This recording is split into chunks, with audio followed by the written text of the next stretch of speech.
नमस्कार प्यारे बच्चों, कैसे हैं आप सब। आशा करता हूँ कि सब अच्छे होंगे। तो चलिए शुरू करते हैं। आज हम करने वाले हैं वर्कशीट नंबर 62 या क्रियाकलाप 62। ये 15 सितंबर 2020 की है। यहाँ पर बच्चे अपना नाम लिखेंगे, यहाँ पे क्लास और सेक्शन, और यहाँ पर अपने टीचर का नाम लिखेंगे। तो चलिए, आज एक छोटी सी कहानी है हमारे पास, इसको पढ़ते हैं। आज राहुल का जन्मदिन है। उसने अपने सभी दोस्तों को घर पर बुलाया। सभी दोस्तों ने उसे जन्मदिन की बधाई दी। राहुल की मम्मी ने उसके जन्मदिन के लिए बहुत सारे पकवान घर पर ही बनाए। सभी बच्चों ने जन्मदिन की पार्टी में बहुत मज़े किए। तभी राहुल की मम्मी ने आवाज़ लगाई कि खाना तैयार है। राहुल ने कहा कि खाना खाने से पहले एक खेल खेलते हैं। मम्मी ने आज बहुत सारे पकवान बनाए हैं जो अलग अलग आकृतियों यानी शेप्स के हैं। आप सबको यह अंदाज़ा लगाना होगा कि अलग अलग आकृतियों से मम्मी ने कौन कौन से पकवान बनाए हैं। सभी बच्चों ने कहा, इसमें तो बड़ा मज़ा आएगा। तो चलिए प्रश्न 1 पर आते हैं। इससे पहले कि हम ये प्रश्न करें, हम ये जान लेते हैं कि आज हम कौन कौन सी आकृति यानी शेप्स के बारे में पढ़ेंगे और जानेंगे। तो हमारी सबसे पहली शेप है ये वाली, और इसको हम कहते हैं ट्रायंगल।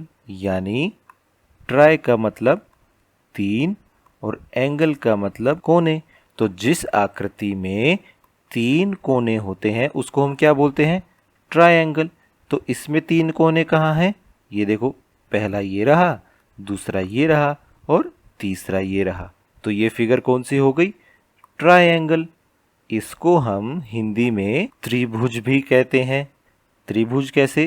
त्रि का मतलब 3 और भुज का मतलब भुजाएं।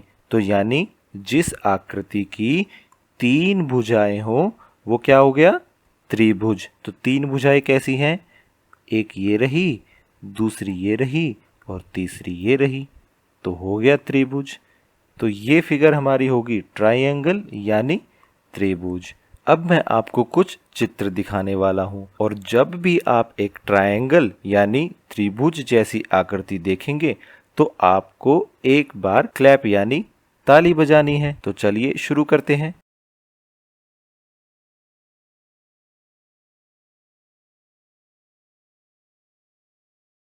अब यदि आपने इस चित्र पर और इस चित्र पर ताली बजाई है तो आपका जवाब सही है। तो चलिए अगली आकृति पर बढ़ते हैं। इस आकृति को हम कहते हैं सर्कल यानी गोला। अब ये कैसा है? ये देखो, गोल गोल है, जैसे मम्मी की रोटी गोल गोल। ठीक है, तो ये बड़ी आसान सी शेप है, बड़ी आसान सी आकृति है। अब मैं आपको फिर से कुछ चित्र दिखाने वाला हूँ, और जब भी आप उसमें एक सर्कल यानी गोला जैसी आकृति देखेंगे तो आपको एक बार क्लैप करना है।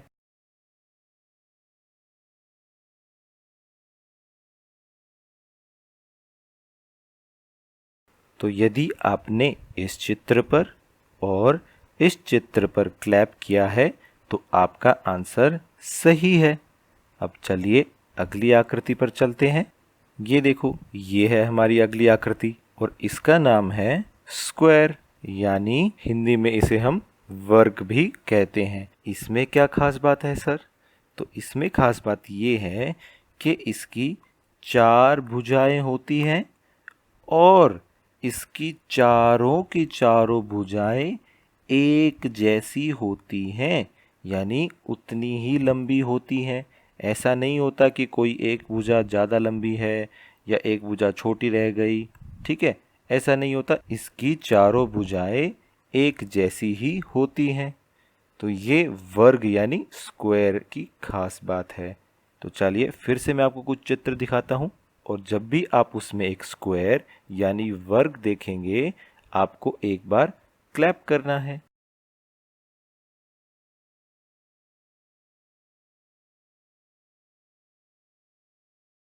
तो यदि आपने इस चित्र पर और इस चित्र पर क्लैप किया तो आपका जवाब सही है। तो चलिए अगली आकृति पर चलते हैं। हमारी अगली आकृति है ये वाली, और इसका नाम है रेक्टेंगल, या हिंदी में इसको हम आयत भी कहते हैं। सर इसकी क्या खास बात है?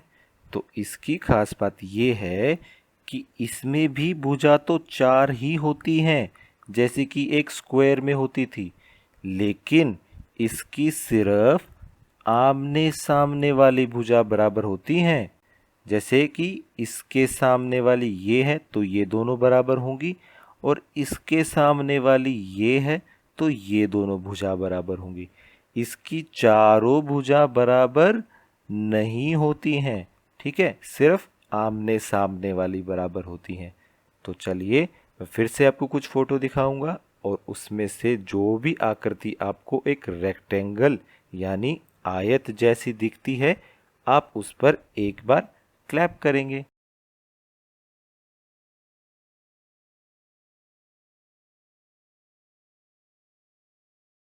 तो यदि आपने इस आकृति पर और इस आकृति पर क्लैप किया तो आपका जवाब सही है। तो अब हम ये चारों आकृतियों को जान गए हैं और समझ भी गए हैं। तो चलिए अब हम उन प्रश्नों का जवाब देंगे। प्रश्न 1, क्या आप अंदाजा लगा सकते हैं कि राहुल की मम्मी ने इन आकृतियों से क्या क्या पकवान बनाए होंगे? लिखिए। अब देखो बेटा, यहाँ पे चारों आकृतियाँ लिखी हुई है ना।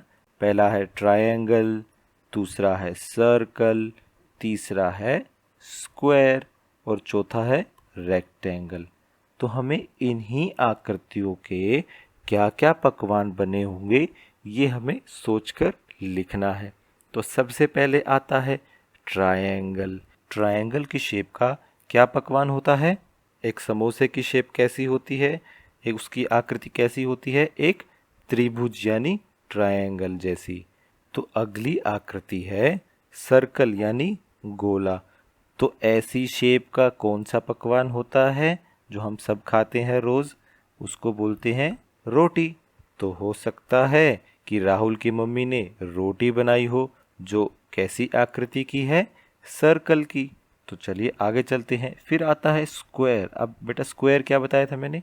स्क्वायर बताया था ऐसी 4 भुजा वाली आकृति जिसकी चारों भुजाएं एक जैसी हों। ठीक है, तो ऐसा हो सकता है कि राहुल की मम्मी ने मिठाई बनाई हो जो कैसी शेप की हो? स्क्वायर यानी वर्ग। फिर अगले वाले पर आते हैं। ये आकृति है रेक्टेंगल यानी आयत। तो इसका जवाब हो सकता है केक। तो हो सकता है कि राहुल की मम्मी ने रेक्टेंगल यानी आयत की आकार का केक बनाया हो। तो आप यहाँ पर इनके अलावा और भी चीजें लिख सकते हैं, वो भी सही आंसर हो सकते हैं। तो चलिए आगे बढ़ते हैं। क्या आपके आसपास कुछ और ऐसी वस्तुएं या चीजें हैं जो आपको इन आकृतियों की याद दिलाती है? लिखिए। तो आपको क्या करना है, इन आकृतियों के जैसे दिखने वाली जो भी चीजें आपके आसपास में है, आप यहाँ पर उसका नाम लिख सकते हैं।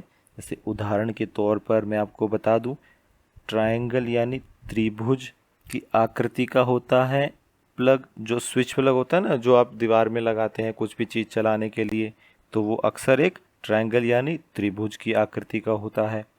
आगे चलते हैं। अगला है सर्कल यानी गोला। तो हो सकता है आपके पास कोई बॉल पड़ी हो या गेंद जिसको हम बोलते हैं, वो भी गोल आकार की होती है।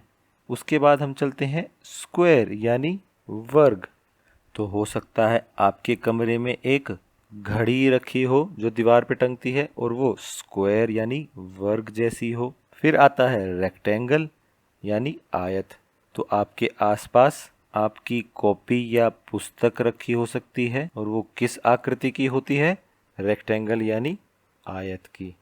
तो चलिए आगे बढ़ते हैं। प्रश्न 3, राहुल की मम्मी ने इन आकृतियों का प्रयोग करके बहुत कुछ बनाया।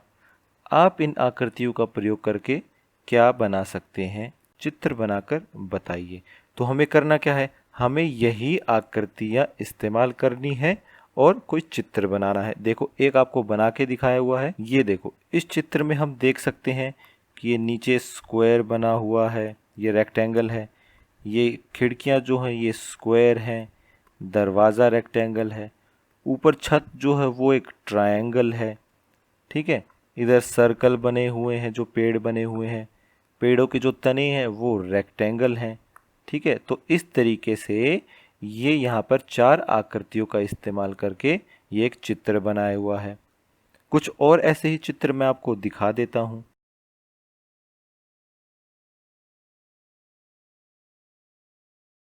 अब इन सारे चित्रों को देखकर आप भी कोई चित्र बना सकते हैं इन्हीं आकृतियों का इस्तेमाल करके। तो ये आपको करना है और फिर उसमें आप रंग भी भर सकते हैं। आज की क्लास यहीं खत्म होती है। अगर आपके कोई डाउट्स हैं तो आप नीचे कमेंट सेक्शन में पूछ सकते हैं। कल फिर मिलेंगे, कुछ नया सीखेंगे। तब तक के लिए थैंक यू एंड जय हिंद।